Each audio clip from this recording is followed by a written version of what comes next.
নামে সারা দেশে নৈরাজ্য সৃষ্টি করা হচ্ছে। ইউনিভার্সিটি কলেজগুলোকে নৈরাজ্য সৃষ্টি করা হচ্ছে। এখানে একাত্তরের পরাজিত শত্রু জামাত বিএনপি ঢুকে পড়েছে। সাধারণ ছাত্রদেরকে বিভিন্নভাবে তারা বুঝিয়ে তারা আন্দোলনে নামানোর চেষ্টা করছে।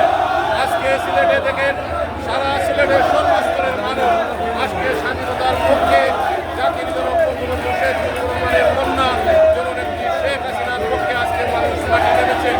আরও যে সকল অপশক্তিকে পছন্দ করে না, একাত্তরের পরাজিত নেতাদেরকে পছন্দ করে না, আজকে মানুষ শান্তি চায়।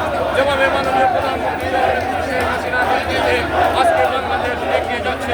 আজকে দেখুন সিলেটের সর্বস্তরের মানুষ আজকে আমাদের এই ঐতিহাসিক ভোটে সবাই সমবেত হচ্ছে। আমরা যারা এই অপশক্তি আজকে বিভিন্ন ইউনিভার্সিটিতে হলে ভাঙচুর করছে, বিভিন্ন জায়গায় সরকারি স্থাপনা ভাঙচুর করছে, মানুষের জানমালের ক্ষতি করছে, তাদের বিরুদ্ধে আজকে আওয়ামী লীগ সহ সিলেটের সর্বস্তরের মানুষ আজকে ঐক্যবদ্ধ হয়েছে।